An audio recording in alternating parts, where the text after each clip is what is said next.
ನಿನ್ನೆ ಅಷ್ಟೇ ಮುಖ್ಯಮಂತ್ರಿಗಳ ಮನೆಯಲ್ಲಿ ಡಿನ್ನರ್ ಮೀಟಿಂಗ್ ನಡೆದಿದೆ. ಅದರ ಹೈಲೈಟ್ಸ್ ಏನು ನೋಡ್ಕೊಂಡು ಬರೋಣ.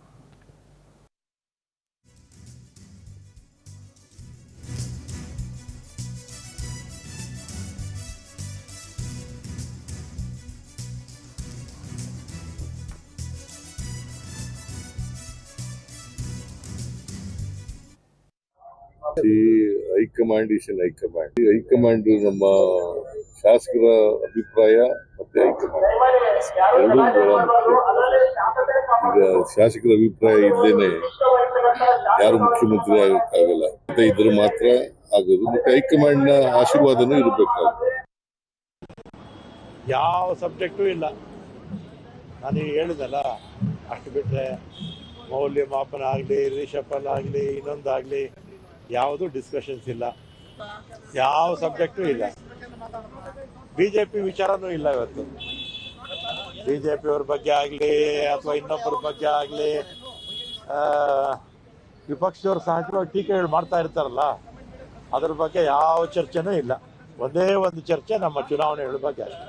ನಾನು ಮೊನ್ನೆ ಏನು ಹೇಳಿದೆ, ಕ್ರಾಂತಿನೂ ಇಲ್ಲ ಭ್ರಾಂತಿ ಅಂತ ಹೇಳಿದೆ. ಕ್ರಾಂತಿ ಏನಾಗಲ್ಲ. ಜನರಲ್ ಡಿಸ್ಕಷನ್ ಇದು ಲಾಸ್ಟ್ ಟೈಮ್ ಕೂಡ ಏನು ಸಾಹೇಬರು ಕರೆದಿದ್ರು, ಅದೇ ರೀತಿಯಾಗಿ ಕರೆದಿದ್ರು. ಈ ಬಾರಿ ಕೂಡ ಎಲ್ಲ ಸಚಿವರನ್ನು ಕರೆಸ್ಬಿಟ್ಟು ಸೊ ವೈಯಕ್ತಿಕ ಅಭಿಪ್ರಾಯಗಳನ್ನ ತಗೊಂಡು ಕಳ್ಸಿರ್ತಕ್ಕಂಥ ಜನರಲ್ ಮೀಟಿಂಗ್ ಮಾಡಿ ಕಳ್ಸಿರ್ತಕ್ಕಂಥದ್ದು 1 to 1 ಜನರಿಗೆ ನನಗೆ ಮಾತಾಡಿರ್ತಕ್ಕಂಥ ಇಲಾಖೆ ವಿಚಾರಗಳು. ಸೊ ಒಬ್ಬೊಬ್ಬರಿಗೆ ಒಂದೊಂದು ಜನರಲ್ ಕರೆಸಿ ಮಾತಾಡಿ at a time rather than having a private meeting we had a casual dinner. Last year ಕರೆದಿದ್ರು, ಈ ಇಯರ್ ಕರೆದಾರೆ. ಎವ್ರಿ ಇಯರ್ ಈ ಕಾಲ್ಸ್. ಸೊ ಅದಕ್ಕೆ ನೀವು ಯಾವ ಟೈಮಿಗೆ ಕರಿಬೇಕು, ಯಾವ ಟೈಮಿಗೆ ಕರಿಬಾರ್ದು ಅಂತ ಏನು ಸರಿ ಇಲ್ಲ. But I think is called. So ಅದಕ್ಕೆ ನೀವು ಯಾವಾಗಲೂ ಕರೆದ್ರೆ ಇದೇ ಕೇಳ್ಬೋದು. ಈ ಪ್ರಶ್ನೆ ಯಾವಾಗ ಎವ್ರಿ ಶೇಮ್ಲೆಸ್ ಕಾಂಗ್ರೆಸ್ ಅಂತ ಹೇಳ್ಬೋದು.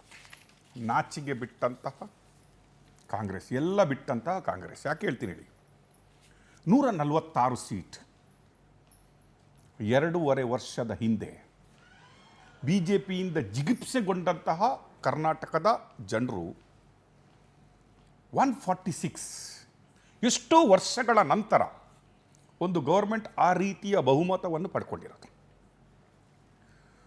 ದುರಾದೃಷ್ಟ ಅಂದರೆ ಸಿ ಎಂ ಸಿದ್ದರಾಮಯ್ಯನವರು ಯಾವತ್ತು ಪದಾಗ್ರಹಣ ಮಾಡ್ತಾರೆ ಆವತ್ತಿನಿಂದ ಇವತ್ತಿನವರೆಗೂ ಕೂಡ ಕಾಂಗ್ರೆಸ್ಸಿಗರಿಗೆ ಒಂದು ದಿನ ಒಗ್ಗಟ್ಟಿನ ಮಂತ್ರವನ್ನು ಹೇಳ್ಕೊಳ್ಳಿಕ್ಕಾಗಿಲ್ಲ.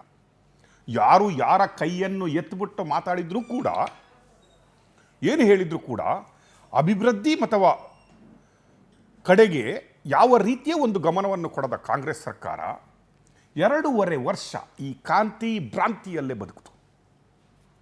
ಜನಸಾಮಾನ್ಯರಿಗೆ ಸರ್ಕಾರದ ಮೇಲೆ ಅಸಹ್ಯ ಹುಟ್ಟುವಷ್ಟು ರೀತಿಯಲ್ಲಿ ಡಿಸ್ಕಷನ್ಗಳು, ಸ್ಟೇಟ್ಮೆಂಟ್ಗಳು, ಬಣ ಪರ ವಿರೋಧ ಸ್ಟೇಟ್ಮೆಂಟ್ಗಳು ದಿನ ನಾವು ನೋಡ್ತೀವಿ. ಈಗ ನಾನು ಶೇಮ್ಲೆಸ್ ಸರ್ಕಾರ ಅಂತ ಏನಕ್ಕೆ ಹೇಳ್ತಾ ಇದ್ದೀನಿ, ಕಾಂಗ್ರೆಸ್ ಅಂತ ಹೇಳ್ತಾ ಇದ್ದೀನಿ ಅಂದರೆ, ತನ್ನ ಒಗ್ಗಟ್ಟನ್ನು ತನ್ನ ಕಪಿಮುಷ್ಟಿಯಲ್ಲಿ ಹಿಡ್ಕೊಳ್ಳಿಕ್ಕಾಗದಂತಹ ಹೈಕಮಾಂಡ್ ಇದೆ. ಇವತ್ತಿನ ಡಿನ್ನರ್ ಏನು ಪಾಲಿಟಿಕ್ಸ್ ಅಂತ ನಾವು ಏನು ಹೇಳ್ತೀವಿ, ಈ ಭೋಜನ ಕೂಟವೂ ಕೂಡ ಒಂದು ರೀತಿಯ ಬಣ ರಾಜಕೀಯ ಅಥವಾ ಇನ್ನೊಂದು ರೀತಿಯ ಜನರು ಥಿಂಕಿಂಗ್ ಮಾಡುವಂತಹ ಭೋಜನ ಕೂಟಗಳು ಅಥವಾ ಬ್ರೇಕ್ಫಾಸ್ಟ್ ಮೀಟ್ಗಳು ಕಾಂಗ್ರೆಸ್ನಲ್ಲಿ ಇವತ್ತಾಗಿದ್ದು ಮಾತ್ರ ಅಲ್ಲ. ಇವತ್ತು ಡಿ ಕೆ ಶಿವಕುಮಾರ್ ಅವರು ಕೊಟ್ಟಂತಹ ಸ್ಟೇಟ್ಮೆಂಟನ್ನು ನೋಡಿದಿರಿ ನೀವು, ಹೈಕಮಾಂಡ್ ನನ್ನೊಟ್ಟಿಗಿದೆ ಅನ್ನೋದು. ಇನ್ನೊಂದು ಕಡೆ ಸಿ ಎಂ ಸಿದ್ದರಾಮಯ್ಯನವರು ಹೇಳ್ತಾರೆ, ಹೈಕಮಾಂಡ್ ಮಾತ್ರ ಅಲ್ಲ, ನಾನು ಸಿ ಎಂ ಅಥವಾ ನೀವು ಕೂಡ ನಾಳೆ ಸಿ ಎಂ ಆಗಬೇಕಾದ್ರೆ ಹೈಕಮಾಂಡ್ ಮಾತ್ರ ಸಾಕಾಗಲ್ಲ, ಇಲ್ಲಿ ಇರುವ 146ರಲ್ಲಿ ಮೆಜಾರಿಟಿಗೆ ಬರುವಷ್ಟು ಶಾಸಕರಾದರೂ ನಿಮ್ಮನ್ನು ಶಾಸಕಾಂಗ ಪಕ್ಷದ ನಾಯಕನನ್ನಾಗಿ ಆಯ್ಕೆ ಮಾಡಬೇಕು ಅನ್ನೋ ಒಂದು ಚಾಲೆಂಜಿಂಗ್ ಸ್ಟೇಟ್ಮೆಂಟನ್ನು ಇವತ್ತು ಸಿದ್ದರಾಮಯ್ಯನವರು ಕೊಡ್ತಾರೆ. ನಂಬರ್ 1, ಡಿ ಕೆ ಶಿವಕುಮಾರ್ ಅವರು ಹೇಳಿದ ಹೈಕಮಾಂಡ್ ಯಾವ ಹೈಕಮಾಂಡ್ ಅದು ಅನ್ನೋದು ನಾವು ತಿಳ್ಕೊಬೇಕಾಗತ್ತೆ. ಯಾಕಂದರೆ ನಾವು ನೀವು ಅಂದುಕೊಂಡಂತೆ ಇವತ್ತು ಕಾಂಗ್ರೆಸ್ಸಲ್ಲಿ ಒಂದೇ ಹೈಕಮಾಂಡ್ ಇದೆ ಅನ್ನೋದನ್ನು ನಾವು ನಂಬಲಿಕ್ಕಾಗ್ತಾ ಇಲ್ಲ.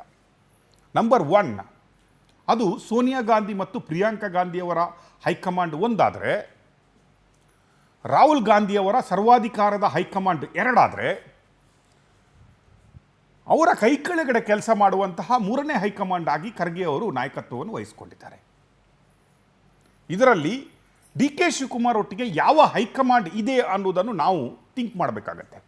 Whether it is Rahul Gandhi ಅಥವಾ ಮಲ್ಲಿಕಾರ್ಜುನ ಖರ್ಗೆ ಅವರು ತಾನೂ ಕೂಡ ಒಂದು ಏನಾದರೂ ಚಾನ್ಸ್ ಬೈ ಲಕ್ ಆರ್ ಸಿಕ್ಬಿಟ್ರೆ ನಂದು ಒಂದು ಆಸೆ ಇದೆ, ಕರ್ನಾಟಕದಲ್ಲಿ ಸಿ ಎಮ್ ಆಗಿ ಒಂದು ದಿನವಾದರೆ ಇರಬೇಕನ್ನುವ ಆಸೆ ನನಗೂ ಇದೆ ಅಂತ ಹೇಳ್ಕೊಂಡ ಖರ್ಗೆ ಅವರದ ಆಶೀರ್ವಾದನ, ಅಥವಾ ಅದರ ಮೇಲ್ಗಡೆ ತಾನು ಯಾವ ಕೇಸ್ಗಳು ಆದರೂ ಕೂಡ, ಅದು ಇ ಡಿ ಆಗಲಿ ಸಿ ಬಿ ಐ ಆದರೂ ಕೂಡ, ನಾನು ಹೈಕಮಾಂಡ್ ಹೆಸರೆತ್ತಿಲ್ಲ, ನಾನು ಸೋನಿಯಾ ಗಾಂಧಿ ಮತ್ತು ಕಾಂಗ್ರೆಸ್ ಕುಟುಂಬಕ್ಕೆ ಅದೇ ರೀತಿಯ ಒಂದು ಉಪಕಾರವನ್ನು ಮಾಡಿದ್ದೀನಿ, ಆ ಒಂದು ಉಪಕಾರ ಸ್ಮರಣೆ ಸೋನಿಯಾ ಗಾಂಧಿಯವರಿಗೆ ಮತ್ತು ಪ್ರಿಯಾಂಕಾ ಗಾಂಧಿಯವರಿಗಿದೆ, ಅದಕ್ಕಾಗಿ ನನ್ನನ್ನು ರಾಜ್ಯದ ಅಧ್ಯಕ್ಷನಾಗಿ ಮಾಡಿದರು, ಡಿ ಸಿ ಎಮ್ ಆಗಿ ಮಾಡಿದರು, ನನಗೆ ಅವರು ಮಾತು ಕೊಟ್ಟಿದ್ದಾರೆ, ನಿನ್ನನ್ನು 2.5 ವರ್ಷದ ನಂತರ ಸಿ ಎಮ್ ಮಾಡ್ತೀನಿ ಅನ್ನುವ ಮಾತು ಕೊಟ್ಟಿದ್ದಾರೆ.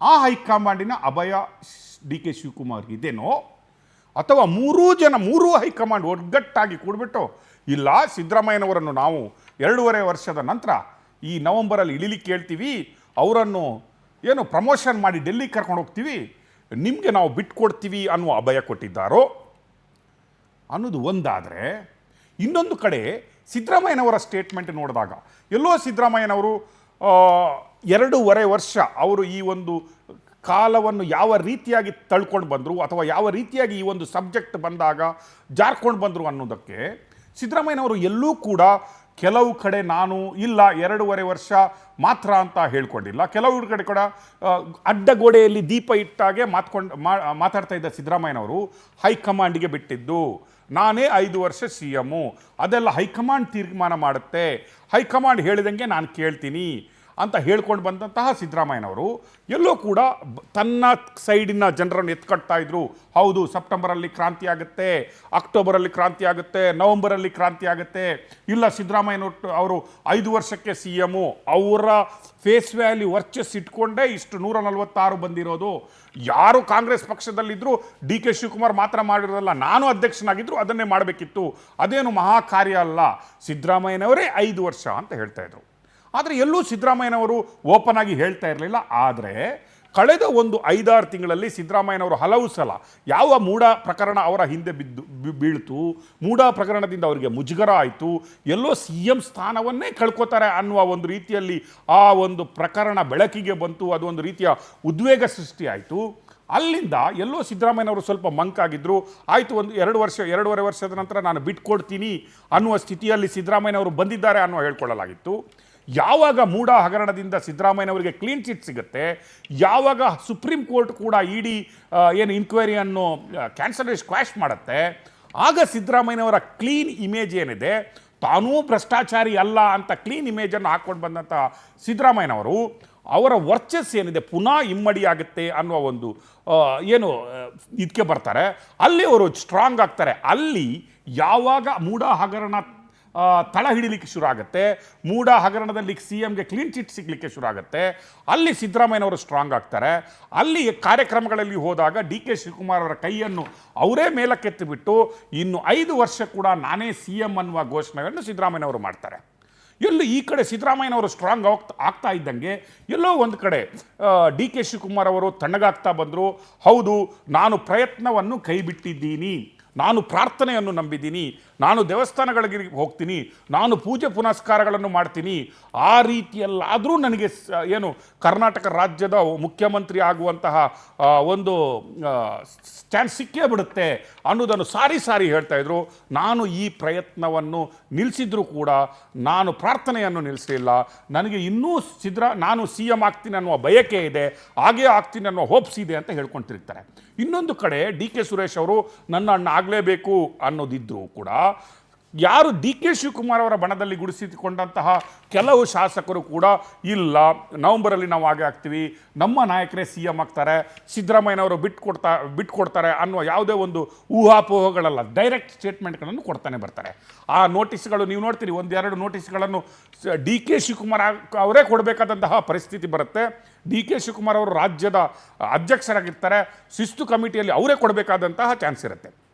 ಎಲ್ಲೋ ಇನ್ನೊಂದು ಕಡೆ ಕ್ರಾಂತಿಯ ಏನು ಮುಂದಾಳುತನ್ನು ವಹಿಸಿದ್ದ, ಕ್ರಾಂತಿ ಆಗುತ್ತೆ ಸಿದ್ದರಾಮಯ್ಯನವರು ಏನು ಕ್ರಾಂತಿಯೇ ಮಾಡಿಬಿಡ್ತಾರೆ ಅಂತ ಘೋಷಿಸಿದ್ದ ರಾಜಣ್ಣನವರೇ ಯಾವಾಗ ಪಕ್ಷದ ಮಂತ್ರಿ ಸ್ಥಾನವನ್ನೇ ಕಳ್ಕೊತಾರೆ ಸರ್ಕಾರದಿಂದ, ಅವರನ್ನು ರಾಜೀನಾಮೆ ಕೊಡಲಿಕ್ಕೂ ಬಿಡಲ್ಲ, ಅವರನ್ನು ಒಂದು ರೀತಿಯ ಮುಜುಗರೆಗೀಡು ಮಾಡಿ ಮಂತ್ರಿಮಂಡಲದಿಂದ ತೆಗೆದು ಹಾಕಲಾಗುತ್ತೆ, ವಜಾ ಮಾಡಲಾಗುತ್ತೆ. ಅಲ್ಲಿಂದ ಎಲ್ಲೋ ಸಿದ್ದರಾಮಯ್ಯನವರ ಗುಂಪು ಸ್ವಲ್ಪ ತಣ್ಣಗಾಗಿತ್ತು, ಬೇಡ ಈ ಕಾಂಟ್ರವರ್ಸರಿ ಅನ್ನುವ ಸ್ಥಿತಿಯಲ್ಲಿರುವಾಗ ಈಗ ನಿನ್ನೆಯ ಯಾವುದು ಡಿನ್ನರ್ ಮೀಟ್ ಇದೆ ಅಲ್ವಾ, ಆ ಮೀಟಿಂಗ್ ಏನನ್ನು ಎಕ್ಸ್ಪ್ರೆಸ್ ಮಾಡುತ್ತೆ ಅಂತ ಕೇಳಿದರೆ ನೀವು, ಹೌದು ಆ ಮೀಟಿಂಗ್ ಏನೋ ರೀಶಫಲ್ ಆಗುತ್ತೆ. ಅಂದರೆ ಸಿದ್ದರಾಮಯ್ಯನವರ ಸರ್ಕಾರ ಮಂತ್ರಿಮಂಡಲವನ್ನು ಪುನಃ ರೀಶಫಲ್ ಮಾಡ್ತಾರೆ, ಪುನರ್ರಚನೆ ಮಾಡ್ತಾರೆ ಅನ್ನುವ ರೀತಿಯಲ್ಲಿ ಈ ಒಂದು ಡಿನ್ನರ್ ಮೀಟಿಂಗ್ ಇದೆ. ಅಂದರೆ ಬಿಹಾರ್ ಎಲೆಕ್ಷನ್ ನವೆಂಬರ್ 14ಗೆ ಬಿಹಾರ್ ಎಲೆಕ್ಷನ್ನ ಏನು ರಿಸಲ್ಟ್ ಬರುತ್ತೆ, ತದನಂತರ ಹೈಕಮಾಂಡ್ ಸಿದ್ದರಾಮಯ್ಯನವರಿಗೆ ತಮ್ಮ ಸಚಿವ ಸಂಪುಟವನ್ನು ಪುನರ್ ರಚನೆ ಮಾಡ್ಕೊಳ್ಳಿ ನೀವು ಅನ್ನುವ ಏನಾದರೂ ಸಂದೇಶವನ್ನು ಕೊಟ್ಟರೆ ಅಲ್ಲಿಗೆ ಏನಾಗುತ್ತೆ ಅಂದರೆ ಡಿ ಕೆ ಶಿವಕುಮಾರ್ ಅವರ ಸಿ ಎಂ ಆಗುವ ಕನಸು ನುಚ್ಚು ನೂರಾಗುತ್ತೆ ಅಟ್ಲೀಸ್ಟ್ ನವಂಬರಲ್ಲಿ ಅನ್ನುವ ಒಂದು ರೀತಿಯ ಊಹಾಪೋಹಗಳು ಅಥವಾ ಆಲ್ಮೋಸ್ಟ್ ಕನ್ಫರ್ಮ್ ನ್ಯೂಸ್ಗಳು ಹರಿತಾ ಇದ್ದರೆ, ಇನ್ನೊಂದು ಕಡೆ ತನ್ನ ಪ್ರಯತ್ನವನ್ನು ಶುರು ಮಾಡಿದಂತಹ ಪ್ರಾರ್ಥನೆ ಮಾತ್ರ ಅಲ್ಲ, ನಾನು ಆಗಲೇ ಹೇಳಿದೆ, ನೀವು ಡಿ ಕೆ ಶಿವಕುಮಾರ್ ಅವರ ವಿಷಯಕ್ಕೆ ಬಂದಾಗ ಅವರು ಪ್ರಯತ್ನವನ್ನು ಯಾವತ್ತೂ ಕೈ ಬಿಡುವವರಲ್ಲ, ಅವರ ಪ್ರಯತ್ನವನ್ನು ಟಿಲ್ ದ ಎಂಡ್ ಲಾಸ್ಟ್ ಡೇವರೆಗೆ ಪ್ರಯತ್ನಿಸ್ತಾರೆ, ಪ್ರಾರ್ಥನೆಯನ್ನು ಮಾಡ್ತಾರೆ ಅಂತ ಹೇಳ್ತಾ ಇದ್ವಿ. ಅವರ ಪ್ರಯತ್ನವೂ ಮುಂದುವರೆದಿದೆ.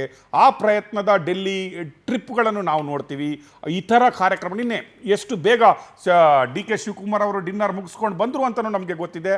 ಅದರ ನಂತರ ಡಿ ಕೆ ಶಿವಕುಮಾರ್ ಯಾವ ರೀತಿಯ ಪ್ರಯತ್ನವನ್ನು ಮಾಡ್ತಾ ಇದ್ದಾರೆ ಅಂತ ಗೊತ್ತಿದೆ. ಈಗ ಈ ಪ್ರಯತ್ನಗಳು ಮತ್ತು ಪ್ರಾರ್ಥನೆಗಳು ಒಂದು ಹೈ ಸ್ಪೀಡ್ ತಗೊಳ್ಳುವಾಗ, ಯಾಕಂದರೆ ನಿಯರ್ ಬೈ ಇನ್ನು ನವೆಂಬರ್ 14ಕ್ಕೆ ಬಿಹಾರ್ ಎಲೆಕ್ಷನ್ ಮುಗಿದ ಕೂಡಲೇ ರಾಜಕಾರಣದಲ್ಲಿ ಹಲವು ರೀತಿಯ ಚೇಂಜಸ್ಗಳು ಆಗಬಹುದು ಅನ್ನೋದು ಎಲ್ಲರಿಗೆ ಗೊತ್ತಿದೆ. ಈಗಾಗಲೇ 2.5 ವರ್ಷವನ್ನು ಕರ್ನಾಟಕ ಸರ್ಕಾರ ಪೂರೈಸುವುದು ಮಾತ್ರ ಅಲ್ಲ, ಇನ್ನೊಂದು ಕಡೆ ಎಲ್ಲೋ ದೇವರಾಜ್ ಅರಸುರವರು ಮಾಡಿದಂತಹ ಒಂದು ಏನು highest chief minister days number of days ಮತ್ತು ಬಜೆಟ್ಗಳನ್ನು ನಾನು ಕ್ರಾಸ್ ಮಾಡುವಂಥ ಅಂಥದ್ದನ್ನು ಬ್ರೇಕ್ ಮಾಡುವಂಥದ್ದು ಒಂದು ಚಾನ್ಸ್ ಸಿದ್ದರಾಮಯ್ಯನವ್ರಿಗಿರುವುದರಿಂದ, ಇನ್ನೊಂದು ಕಡೆಯಿಂದ ನವಂಬರ್ ಮಾರ್ಚ್ವರೆಗೆ ನೆಕ್ಸ್ಟ್ ಮಾರ್ಚ್ವರೆಗೆ ಸಿದ್ದರಾಮಯ್ಯನವರು ಮುಂದುವರಿಬೋದು.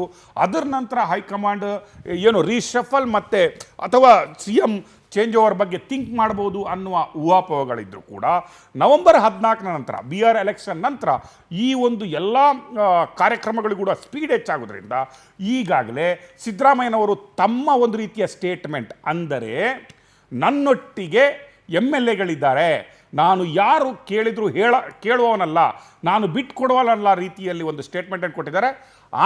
ಆ ಕಡೆ ನೋಡಿದರೆ ಡಿ ಕೆ ಅವರು ತನ್ನ ಪ್ರಯತ್ನ ಮತ್ತು ಪ್ರಾರ್ಥನೆ ಎರಡನ್ನು ಮುಂದುವರಿಸಿದ್ದಾರೆ.